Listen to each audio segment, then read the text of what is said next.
Que sera le monde en 2070? T'as une idée? Non. Bon, t'as déjà entendu parler de Thé Marron?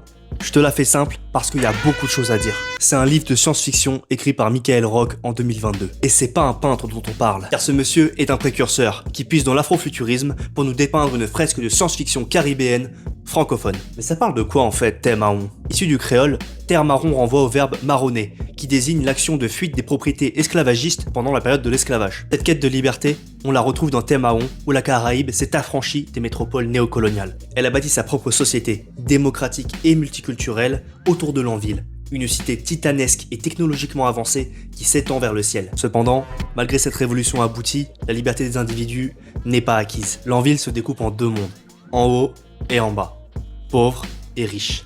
C'est normal. Les pauvres c'est fait pour être très pauvres et les riches très riches. Il y a donc toujours une classe dominante qui n'est pas prête à abandonner ses privilèges. Certains personnages au cours de ce récit cherchent alors soit à rétablir l'équilibre social, soit à revenir à un paradis perdu, à un tout-monde qu'on dit caché sous Lanville. Théorisé par le penseur martiniquais Édouard Glissant, le tout-monde est un mélange progressif des langues, des peuples, de leurs identités, dans un ensemble en perpétuel mouvement qui achève d'unir l'humanité dans une diversité totale, créolisée.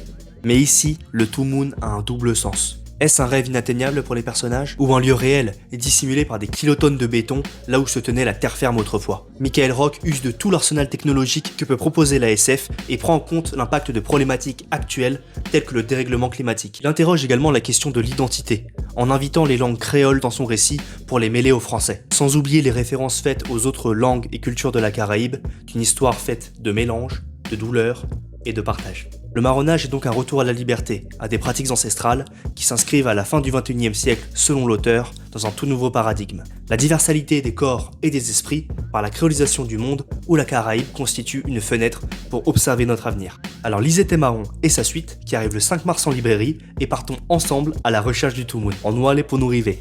Tchuss!